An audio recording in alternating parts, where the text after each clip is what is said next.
I've been asked by multiple viewers, subscribers, and designers here at Satori Graphics to make a video on the golden ratio. So here today are the facts on the golden ratio and why I personally don't think it's that important to use in design in general.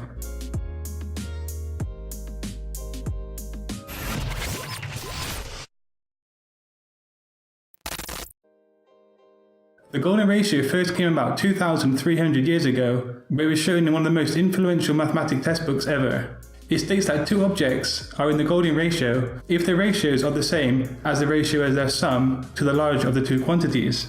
The value of this works out is usually written as 1.6180. In plain English, if you have two objects, or a single object that can be split into two objects, like the golden rectangle for example, and if, after you do the math above, you get the number 1.6180, that these two objects fall into the golden ratio. Except there's kind of a problem. When you do the math, the golden ratio doesn't come out to be 1.6180.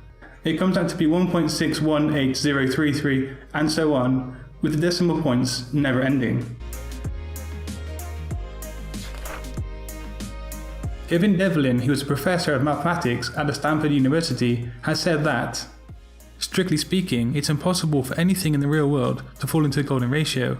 This is because it's an irrational number. You can get close with more standard aspect ratios.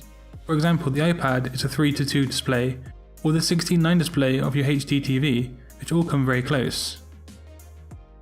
But wait a minute, isn't 1.6180 close enough? Yes, it probably would be, but there isn't any scientific basis why or how the golden ratio has any effect on viewers finding certain objects, like the Mona Lisa for example, visually pleasing.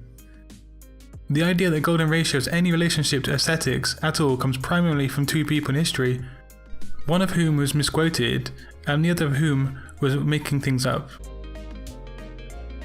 A study from the Haas School of Business at Berkeley found that, on average, consumers prefer rectangles that are in the range of 1.414 and 1.732. The range contains the golden ratio rectangle, but its exact dimensions are not the clear favourite. Richard Mille, the legendary architect behind the Getty Center building and the Barcelona Museum of Contemporary Arts, admits that when he first started his career, he had an architect's triangle made that matched the golden ratio, but he's never used it for any of his designs.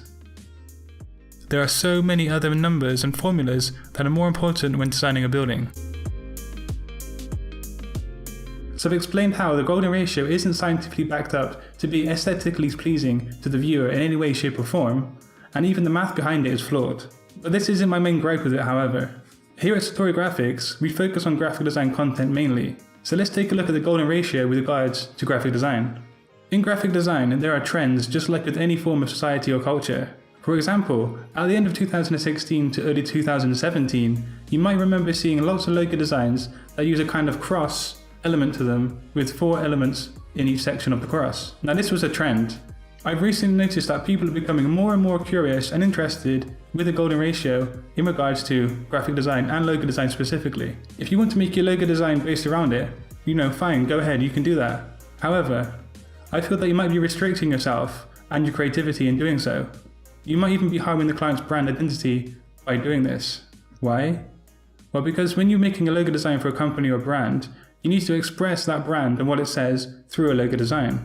If you have to squeeze your design into a golden ratio, then you're going to be restricting your creativity and your design flow. You have to make the brand fit into this golden ratio rule. So don't put yourself into a golden ratio box and think outside of the box and keep your brand identity and logo designs on point. Of course, this is just my opinion. It's up to you as a designer to choose what you want to do. So what do you think about the golden ratio? Do you use it in your designs at all? Do you think it has any merit being used in graphic design?